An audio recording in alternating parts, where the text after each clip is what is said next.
ఒంగోలులోని police parade మైదానంలో 78వ స్వాతంత్ర్య దినోత్సవ వేడుకలు అంగరంగ వైభవంగా జరిగాయి. ఈ కార్యక్రమానికి ముఖ్య అతిథిగా రాష్ట సాంఘిక సంక్షేమ శాఖ మంత్రి డాక్టర్ డోలాబాల వీరాంజనేయ స్వామి జాతీయ జెండాను ఆవిష్కరించి మాట్లాడారు. జిల్లా అభివృద్ది ధ్యేయంగా పనిచేస్తామన్నారు. ప్రజా ప్రతినిధులు, అధికారులు సమన్వయంతో పనిచేస్తూ ముందుకు వెళతామన్నారు.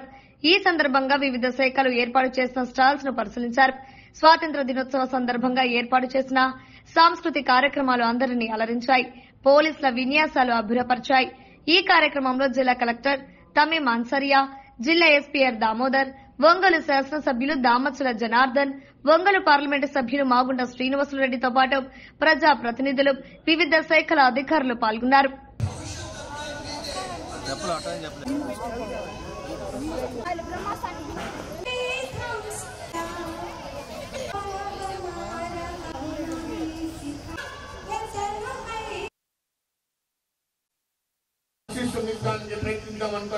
మరి కొండేపి నియోజకవర్గంలో శాసనసభ్యులుగా ఉండి రాష్ట్ర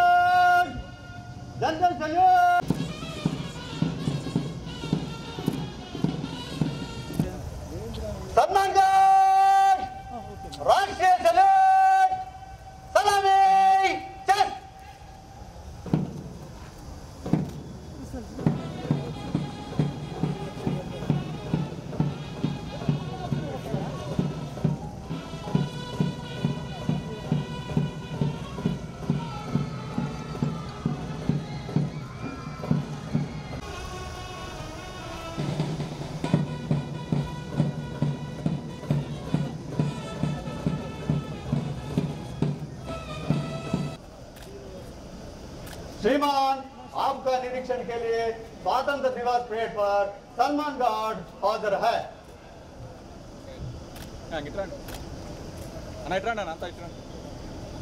దినోత్సవ వేడుకలను మనం ఇప్పుడు ఎంతో ఘనంగా ఏ దేశమేగినా ఎందు కాలిడినా ఏ పీఠమెక్కినా ఎవరు ఎదురైనా పొగడరాని తల్లి భూమి భారతిని నిలపరాని జాతి నిండు గౌరవాన్ని అని చెప్పి తమ విషస్ తెలియజేస్తున్నారు. అలాగే మంత్రివర్యులు వారందరికీ కూడా చిరునవ్వు దరహాసంతో వారందరినీ విష్ చేస్తున్నారు. ఇది కదా ఆనందం, ఇది కదా భాగ్యం, ఇది కదా సంతోషం, ఇది కదా నిజమైన స్వాతంత్రం. ఇటువంటి చిన్నారులు రేపటి భావి భారత ఆ పౌరులు వారందరూ లేచి చక్కటి విషయం చేస్తున్నారు. మంత్రివర్యులు వారు ఎంతో చక్కగా రిసీవ్ చేసుకుంటున్నారు. ఈ యొక్క మా వాహనము వెళుతుంది. ఇప్పుడు మనము మన పోలీస్, ఇండియన్ పోలీస్ గురించి ఆనాటి మొదటి ప్రధానమంత్రి గారు ఒక మాట అన్నారు. Every man is settle man because of police man అన్నారు. ఇది ఇండియన్ పోలీస్ యొక్క కీర్తి ప్రతీకరణ. ఇప్పుడు సల్మాన్ గారిని మన యొక్క మంత్రివర్యులు సమీక్షిస్తున్నారు. నీటి డ్రెస్, వెల్ డిసిప్లైన్డ్ గా ఉన్నటువంటి ఇండియన్ పోలీస్. అందుకనే మొదటి రాష్ట్రపతి బాబు రాజేంద్ర ప్రసాద్ గారు ఒక మాట అన్నారు. East or west, Indian police is the best అన్నారు. అలాగే లాల్ బహదూర్ శాస్త్రి గారు ఒక సందర్భంలో జై జవాన్ అనే నినాదంతో పాటు ఒక చక్కటి మాట చెప్పారు. ఈ భారతదేశంలో మనం ఇద్దరు చాలా ముఖ్యమైన వారు. స్వేచ్ఛగా సందర్భంగా హాయిగా నిద్రపోవాలంటే దేశం వెలుపల కాపలా కాసే మన సైనికులైతే రెండో వారు దేశంలో ఉన్నటువంటి మన పోలీసులు. ప్రపంచమంతా నిద్రపోతుంటే భారతదేశం మేలుకొన్నది అని అలనాడు ఆగస్టు 15 రోజున జవహర్లాల్ నెహ్రూ గారు చెప్పారు.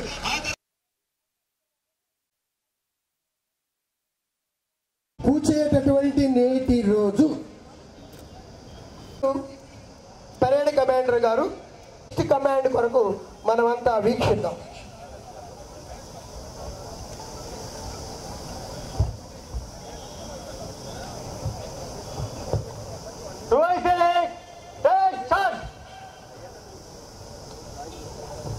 సాగు గుర్తింపు పత్రంలో 2000 సాగుదారు ధృవీకరణ పత్రం మంజూరు చేయడానికి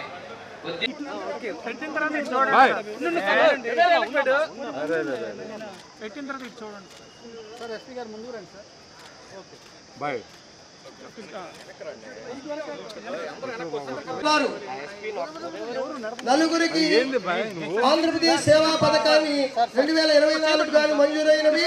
వారి పేర్లు సల్మాన్ గార్డ్ అండ్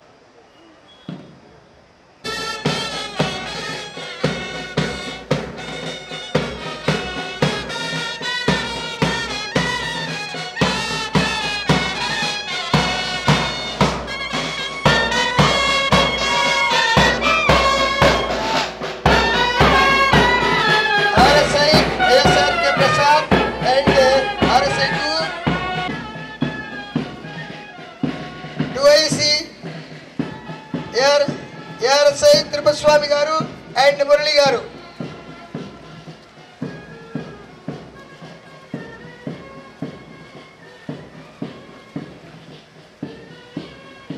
మన స్వాతంత్ర సమర వారు మన ముందుకు వస్తున్నారు. నిజంగా భారీ కవాతుగా వచ్చేస్తున్నారు. స్వాతంత్ర సమయంలో కూడా ఇటువంటి మహిళలందరూ కూడా స్వాతంత్ర ఉద్యమానికి సరోజిని నాయుడు కానివ్వండి, అనిబీ సెంట్ కానివ్వండి, మన రాష్ట్రానికి సంబంధించిన దుర్గాబాయి దేశ్ముఖ్ గారి వారందరూ ఎంతో డ్రోన్ కిసాన్ యొక్క ఒక వ్యవసాయ పద్ధతులన్నింటినీ కూడా వైజ్ఞానిక పనిముట్లను మనం ఉపయోగిస్తున్నాము.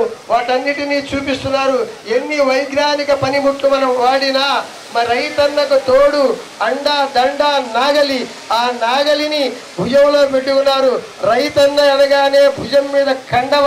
ఆ కండ రవిచంద్ర ప్రకాశం జిల్లాలో 2024-25 సంవత్సరాల కింద ఉద్యాన పంట అభివృద్ధికి సంబంధించిన వివిధ అంశాలను ఈ సెకండ్ మీద ప్రదర్శిస్తున్నారు. అలాగే కృషి వికాస్ యోజన పథకము, రఫ్తార్ కూరగాయల విస్తరణ, శాశ్వత పందిర్ల సాగు, వీటన్నిటికీ సంబంధించిన వివరాలతో మన ముందు కదులుతున్నటువంటి శకటము వచ్చేసి వ్యవసాయ రంగ శకటం కదలాలి బాబు, శకటం కదలాలి. వ్యవసాయ రంగ మరియు ఏపీఎంఐసి శాఖల సంయుక్త సుఖీ భవ అనేటటువంటి ప్రధానమంత్రి సమ్మాన్ అనేటటువంటి కార్యక్రమంతో మన ముఖ్యమంత్రి వర్యులు నారా చంద్ర ఆ కార్యక్రమాన్ని, ఉచిత కార్యక్రమాన్ని, తల్లి వందనం అనేటటువంటి కార్యక్రమానికి సంబంధించిన పాఠశాల గురించి, దివ్యాంగ పిల్లల గురించి తీసుకునేటటువంటి దివ్యాంగ పిల్లల్ని వాటి గురించి కూడా వివరాలకు సంబంధించినటువంటి వాటిని చేస్తున్నారు. ఇప్పుడు మన ముందుకు వస్తున్నటువంటి సంఘటన జిల్లా గ్రామీణ సంఘం. ప్రకాశం జిల్లాలో 1556 గ్రామ సంఘాలలో 4,53,000 మంది మహిళలచే మహిళాభ్యుదయాన్ని రగిలించి 78 ఏళ్ల స్వప్నాలను సత్యాలుగా మార్చే మహిళా సాధికారిత దిశగా వడివడిగా అడుగులు వేస్తూ వస్తున్నది శకటం. ఎన్టీఆర్ భరోసా పెన్షన్ పథకం ద్వారా అన్నార్తలు అభాగ్యులుండని నవ్యాంధ్రద సాక్షిగా అమలవుతున్న పెన్షన్ స్కీముని అందరూ కూడా మీరు చిత్రాలను చూడవచ్చు. ఎత్తే నారెస్ట్ పూజ్యంతే రమంతే తత్ర దేవత అని మహిళాది సాధికారత ధ్యేయంగా మహిళల ఆర్థిక సాధికార కొరకు జాతీయ స్థాయిలో ఏర్పాటు చేసిన అజీవిక ద్వారా శ్రీమతి మరి ముఖ్యమైనటువంటి అంశాలు నారా చంద్రబాబు నాయుడు గారి నాయకత్వంలో లక్పతి దీది మీరు చూడొచ్చు, గరీబోంకా దీది మొదటిగా మీరు చూడొచ్చు. ఆమె నిరాశ నిస్పృహల మధ్య గర్భిణీ స్త్రీల పరీక్షలు, బాలింతల పరీక్షలు, రక్తహీన కేసులు ఫాలోఅప్లు, కౌమార దశలో దీర్ఘకాలికంగా చికిత్సలు చేయటము మొట్టమొదటి అటువంటి కార్యక్రమంలో మన ముందుకి వస్తున్నటువంటి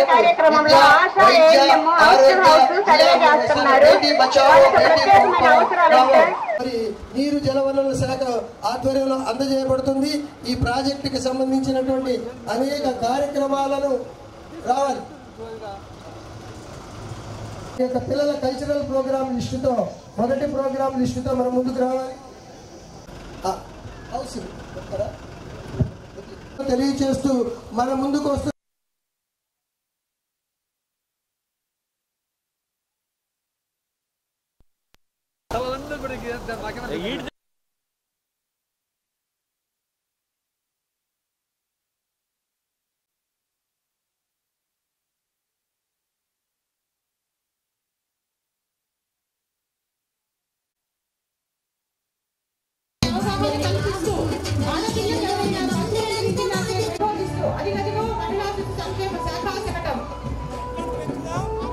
అడవి అంటే పులి, అడవి అంటే జింక, అడవి అంటే నెమలి, అడవి అంటే పక్షి, అడవి తల్లి అంటేనే పశుపక్షాదులు. ఈ శాఖకు సంబంధించినటువంటి శకటమాన్ని మనం ఇక్కడ చక్కగా సందర్శిస్తున్నాం.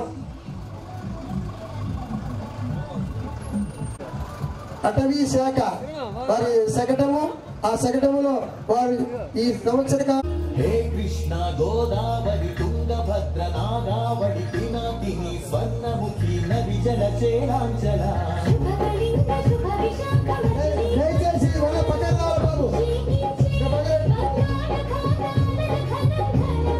గణిత శాస్త్ర నిపుణురాలు శాకుంతల శతానేక శాస్త్రాలకు మేలు పందిరా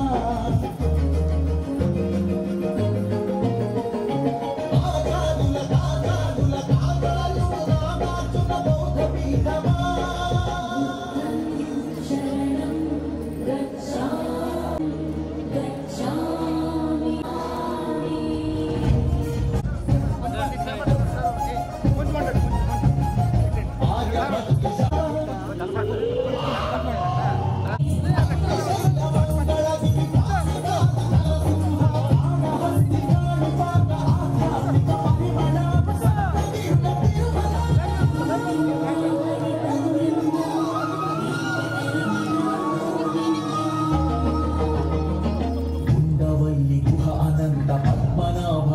शिला शिल्पकला अरसवै सूर्यदेव आलय किरणाल लील सिंहाचल श्रीशैल श्रीवराह नारसिंह शिव महोज्वला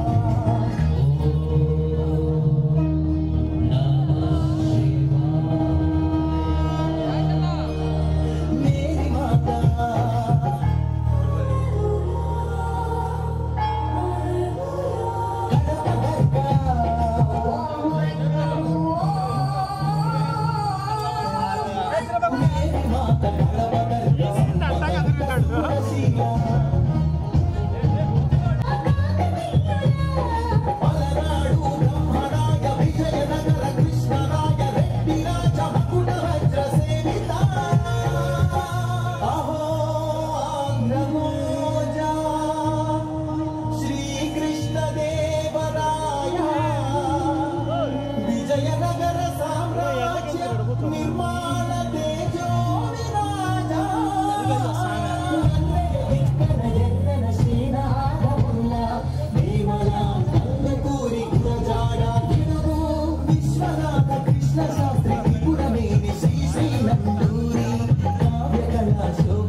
లేపాక్షికొండపల్లి కలంకారి హస్తకళా కేంద్రమా పుత్తూరు ధర్మవరం వెంకటగిరి మంగళగిరి చేనేత వస్త్రమా 77 సంవత్సరాలు పూర్తి చేసుకుని నేడు 78వ స్వాతంత్ర దినోత్సవం జరుపుకుంటున్న శుభ సందర్భంగా జిల్లా ప్రజలకు, ప్రజాప్రతినిధులకు, న్యాయాధీశులకు, అధికారులకు, స్వచ్ఛంద సంస్థలకు, మీడియా ప్రతినిధులకు, మహిళలకు, యువతీ యువకులకు నా హృదయపూర్వక శుభాకాంక్షలు మరియు చిన్నారులకు శుభాశీస్సులు తెలియజేస్తున్నాను.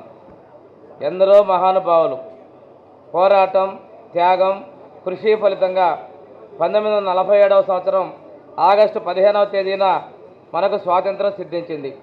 ఈ సందర్భంగా స్వాతంత్ర సమర యోధులకు నా నమస్సుమాంజలు, అమరవీరులకు నివాళులర్పిస్తున్నాను. అలాగే మన దేశ సరిహద్దుల్లో వారి జీవితాల్ని ఫణంగా పెట్టి మనల్ని కంటికి రెప్పలా కాపాడుతున్న సైనికులకు, మాజీ సైనికులకు అందరికీ నమస్సులు తెలియజేస్తున్నాను. అమరులైన సైనికులకు నివాళులర్పిస్తున్నాను. నేడు మనం మన స్వాతంత్ర దినోత్సవం జరుపుకోవడంతో పాటు నషాముక్త భారత్ అభియాన్ యొక్క 4వ వార్షికోత్సవాన్ని కూడా జరుపుకుంటున్నాం. ఇందులో భాగంగా ప్రతి పౌరుడు మాదక ద్రవ్యాల బెడద నుండి విముక్తి పొందగల భవిష్యత్తును నిర్మించడంలో మనమందరం ఏకం కావాలని తెలియజేసుకుంటున్నాను. ఈ శుభ సందర్భంగా మన భవిష్యత్తును వికసిత్ భారత్గా తీర్చిదిద్దే సామర్థ్యం ఉన్న యువతీ యువకులందరూ ఈ ఉద్యమానికి నాయకత్వం వహించి క్షేత్రస్థాయి కార్యక్రమాల్లో చురుకుగా పాల్గొనాలని కోరుచున్నాను.